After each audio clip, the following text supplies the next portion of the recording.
μένα. Σας καλωσορίζω στο έκτο συνέδριο της ηλεκτρονικής διακυβέρνησης. Με τη δική μου εισήγηση θα δούμε πώς το Εθνικό Δίκτυο Διαχείρισης Περιστατικών Ασφάλειας του Υπουργείου Εσωτερικών και Διοικητικής Ανασυγκρότησης βοηθά τους φορείς τοπικής αυτοδιοίκησης Α και Β βαθμού να είναι πιο παραγωγικοί και λειτουργικοί. Εδώ βλέπετε τη θεματολογία της παρουσίασής μου. Τι είναι το Εθνικό Δίκτυο Διαχείρισης Περιστατικών Ασφάλειας? Είναι ένα δίκτυο ανθρώπων ειδικών σε θέματα πληροφορικής και επικοινωνιών, οι οποίοι εργάζονται σε φορείς που εποπτεύονται από το Υπουργείο Εσωτερικών. Είναι συνάδελφοί μας δηλαδή που εργάζονται στις αποκεντρωμένες διοικήσεις, στις περιφέρειες της χώρας και στους Δήμους. Πώς ξεκίνησε όμως η λειτουργία αυτού του δικτύου ανθρώπων? Ποια ήταν η ανάγκη για να δημιουργηθεί αυτό το δίκτυο? Λίγο πριν τις βουλευτικές εκλογές του 2012, διαπιστώθηκε η ανάγκη για ύπαρξη ενός τέτοιου δικτύου ανθρώπων ειδικών σε θέματα πληροφορικής και επικοινωνιών. Η Περιφέρεια Νοτιού Αιγαίου τότε μας γνωστοποίησε ένα προβληματισμό της σχετικά με την πιθανή καθυστέρηση στη μετάδοση των εκλογικών αποτελεσμάτων από τους Δήμους στις περιφέρειες, στην έδρα των Περιφερειακών Ενωτήτων της Περιφέρειας. Όπως γνωρίζετε, τα εκλογικά αποτελέσματα εκείνη την περίοδο μεταδίδονταν από το εκλογικό τμήμα στο πλησιέστερο κατάστημα ΟΤΕ και από εκεί με τηλεγράφημα έφταναν στην έδρα της Περιφερειακής Ενότητας. Η Περιφέρεια τότε μας γνωστοποίησε ότι πολλά καταστήματα ΟΤΕ έκλεισαν στα κρητικά νησιά και προβληματιζόταν στο πώς θα φτάσουν γρήγορα και έγκαιρα τα αποτελέσματα στην έδρα της. Δεν είχαμε άλλη επιλογή παρά να αλλάξουμε τη διαδικασία αυτή της μετάδοσης των αποτελεσμάτων. Προτάθηκε λοιπόν και αποφασίσαμε να χρησιμοποιήσουμε την υπηρεσία φάκτου σύζευξης αντί της υπηρεσίας τηλεγραφήματος του ΟΤΕ. Η χρήση της υπηρεσίας αυτής εδώ να αναφέρω ότι σε κάθε εκλογική διαδικασία εξοικονομούσε στο κράτος 1 εκατομμύριο ευρώ. Τα τηλεγραφήματα μας κόστιζαν 1 εκατομμύριο ευρώ. Το πρόβλημα ήταν όμως ότι εμείς στο Υπουργείο Εσωτερικών δεν γνωρίζαμε ποια ήταν η κατάσταση της υπηρεσίας φάκτου σύζευξης τόσο στους Δήμους όσο και στην έδρα των Περιφερειακών Ενωτήτων. Δεν είχαμε σημεία επαφής με τους Δήμους, έτσι ώστε να μπορέσουμε να ρωτήσουμε, να μάθουμε και να βοηθήσουμε στην επίλυση των προβλημάτων. Αυτό που κάναμε σε συνεργασία με την Περιφέρεια ήταν να βρούμε ανθρώπους εργαζόμενους στους Δήμους, οι οποίοι ήταν ειδικοί στο χώρο της γνωστικού αντικείμενου της πληροφορικής και των τηλεπικοινωνιών, να έρθουμε σε επαφή μαζί τους και ένα Δήμο να διαπιστώσουμε ποια ήταν η κατάσταση στο σύζευξη. Αυτό που διαπιστώσαμε ήταν ότι υπήρχαν δεκάδες τεχνικά προβλήματα τα οποία έπρεπε να επιληθούν. Συνεργαστήκαμε με τους ανθρώπους των Δήμων, με τους συναδέλφους των Δήμων, συνεργαστήκαμε με την Περιφέρεια, συνεργαστήκαμε με το σύζευξης και όλα αυτά τα προβλήματα τα επιλύσαμε σε πολύ σύντομο χρονικό διάστημα. Οφείλω εδώ να επισημάνω ότι ήταν σημαντική η συμβολή του Χρήστου Μοσχονά, ο οποίος ήταν τότε στο σύζευξης. Αφού λοιπόν την βραδιά των εκλογών πήγαν όλα καλά, λάβαμε τα εκλογικά αποτελέσματα και συντομεύσαμε το χρόνο λήψης αυτών στο Υπουργείο κατά 2 ώρες. Στις επόμενες εκλογές, τις επαναληπτικές εκλογές που έγιναν τον Ιούνιο, σκεφτήκαμε να εφαρμόσουμε, να χρησιμοποιήσουμε την υπηρεσία φάξ σύζευξης για όλη την Ελλάδα. Δηλαδή, αντί να χρησιμοποιούμε το τηλεγράφημα ΟΤΕ, να μεταδίδονται τα αποτελέσματα από το πλησιέστερο δημοτικό κατάστημα στο εκλογικό τμήμα στην έδρα της Περιφερειακής Ενότητας, χρησιμοποιώντας την υπηρεσία φάξ.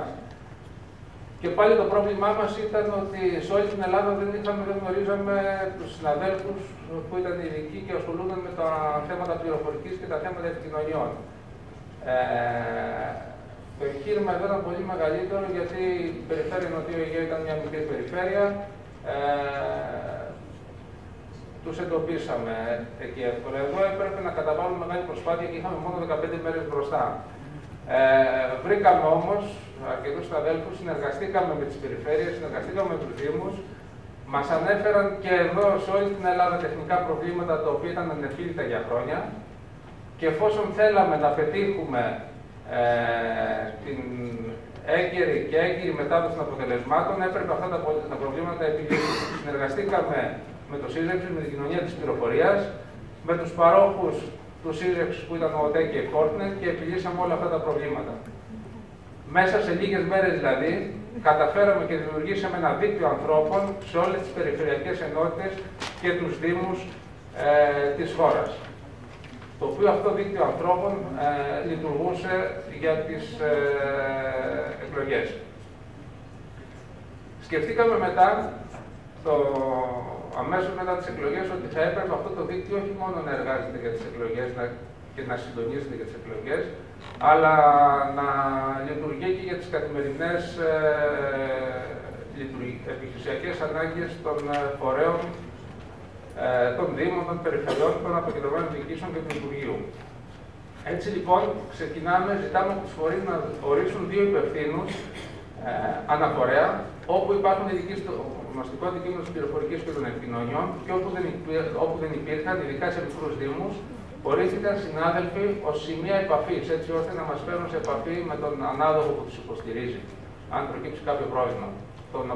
Τον Νοέμβριο του 2013 ξεκινάει η λειτουργία του Εθνικού Δικτύου.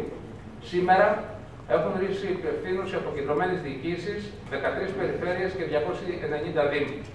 Σε αυτό το Δήμο, μαζί με τα στελέχη του Υπουργείου Εσωτερικών, συμμετέχουν 600 συνάδελφοι από όλη την Ελλάδα, οι οποίοι είναι οι περισσότεροι ειδικοί στο γνωστικό αντικείμενο της πληροφορικής και των επικοινωνιών.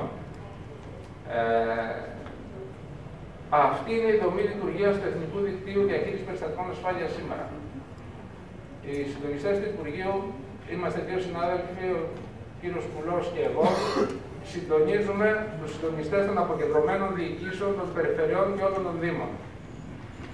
Όπως αντιλαμβάνεστε, σε μια κρίσιμη στιγμή, σε ένα πρόβλημα που θα είναι ίσως καθολικό σε όλη τη χώρα, η λειτουργία αυτού του δικτύου, ο τρόπος αυτός δομής ίσως είναι προβληματικός. Αντιληφθείτε ότι θα πρέπει 2 άνθρωποι να πρέπει να συντονιστούν και να διαχειριστούν 300 συναδέλφους που αντιμετωπίζουν κάποιο πρόβλημα. Δεν θα μπορέσουμε να ανταποκριθούμε. Γι' αυτό λοιπόν άμεσα σκεφτόμαστε να αλλάξουμε λίγο τη δομή. Οι συντονιστές κάθε Δήμου θα αναφέρονται στο συντονιστή της Περιφερειακής Ενότητας, Δήμου που βρίσκεται στα γεωγραφικά όρια της Περιφερειακής Ενότητας. Αντίστοιχα, οι συντονιστές των Περιφερειακών Ενωτήτων θα αναφέρονται στους συντονιστές των Περιφερειών και οι συντονιστές των Περιφερειών στους συντονιστές του Υπουργείου Εσωτερικών και της Διοικητικής Ανασυγκρότησης. Είναι μια δομή την οποία χρησιμοποιούμε και κατά τη διάρκεια των εκλογών. Γιατί αν συμβεί οτιδήποτε στη διάρκεια μιας εκλογικής διαδικασίας, θα πρέπει να επιλύσουμε οποιοδήποτε πρόβλημα άμεσα και αποτελεσματικά. Ποια είναι η αποστολή του? Η αποστολή του δικτύου αυτού είναι να χειρίζεται περιστατικά ασφάλειας και τεχνικά προβλήματα που λαμβάνουν χώρα σε φορείς που υποπτεύονται από το Υπουργείο Εσωτερικών, αποκεντρωμένες διοικήσεις, περιφέρειες και δήμους. Συνεργαζόμαστε με την Εθνική Αρχή Αντιμετώπισης Ηλεκτρονικών Επιθέσεων, με τη Διεύθυνση Δίωξης Ηλεκτρονικού Εγκλήματος, με τη Διεύθυνση Κυβερνοάμυνας του Γενικού Επιτελείου Εθνικής Άμυνας, με το Δίκτυο Δημοσίου Τομέα ΣΥΖΕΞ Κοινωνία της Πληροφορίας και φυσικά και τους παρόχους τηλεπικοινωνιών του ΣΥΖΕΞ, ΟΤΕ ΑΕ και Fortnet ΑΕ. Μάλιστα, τον Μάιο του 2014, πριν τις εκλογές της αυτοδιοίκησης, περιφερειακές δημοτικές εκλογές και ευρωεκλογές, πραγματοποιήθηκε στο δίκτυο που χρησιμοποιούμε για τις εκλογές, στο πραγματικό δίκτυο, η πρώτη εθνική άσκηση ετοιμότητας εθνικού δικτύου εκλογών, όπου συμμετείχαν οι φορείς που βλέπετε εδώ, 2 περιφέρειες και δήμοι στα όρια των περιφερειών αυτών. Αυτή η άσκηση δεν θα μπορούσε να γίνει αν δεν υπήρχε αυτό το δίκτυο ανθρώπων, το οποίο είναι ζωντανό δίκτυο και με τους οποίους μπορούμε να μιλάμε ακόμα και εκτός του ωραρίου εργασίας, γιατί υπάρχουν τα κινητά τους τηλέφωνα.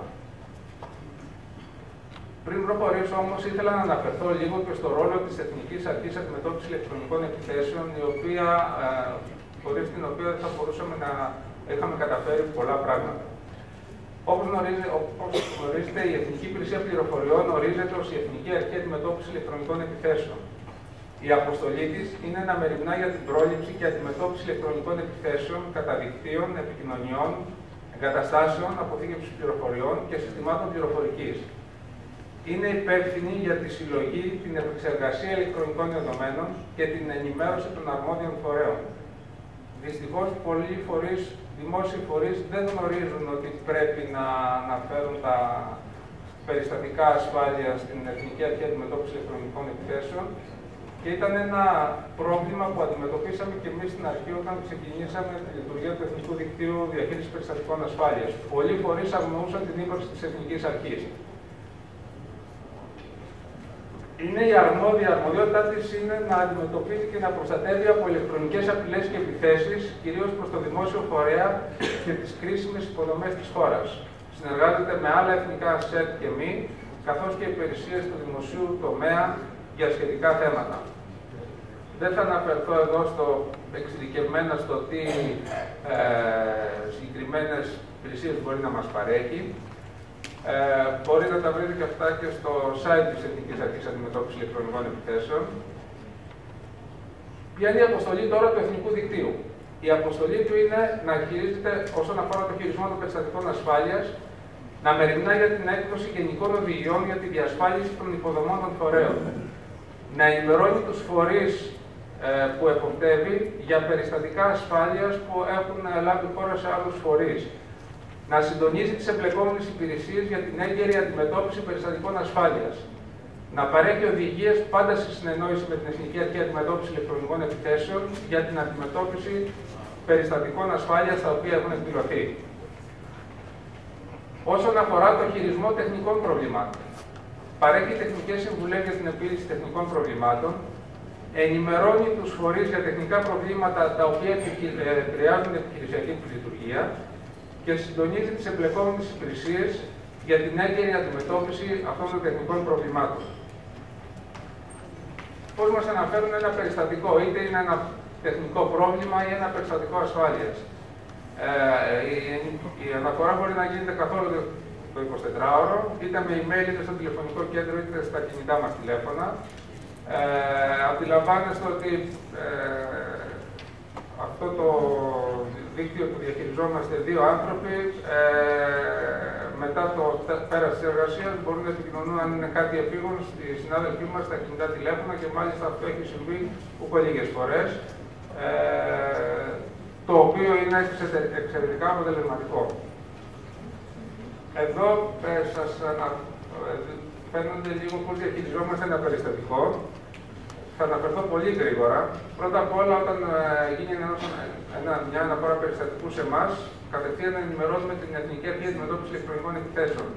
Εκτιμούμε το περιστατικό και συντονίζουμε τις απαιτούμενες ενέργειες. Σχεδιάζουμε σε συνεργασία με το φορέα την άμεση αποστολή των ζητούμενων στοιχείων, έτσι ώστε να προχωρήσει η ανάλυση του περιστατικού και κατ' επέκταση η αντιμετώπιση του. Και τέλος, συντονίζουμε και τις ενέργειες απόκρισης μεταξύ των εμπλεκόμενων σε επιθέσεις και περιστατικά ασφάλειας. Για επίγοντα τεχνικά προβλήματα, ενημερώνουμε το δίκτυο σύζευξης και συντονίζουμε τις απαιτούμενες ενέργειες ώστε να αποκατασταθεί άμεσα το πρόβλημα. Προτείνουμε επίσης χρήση εναλλακτικών σχεδίων για την αποκατάσταση της επιχειρησιακής λειτουργίας των φορέων.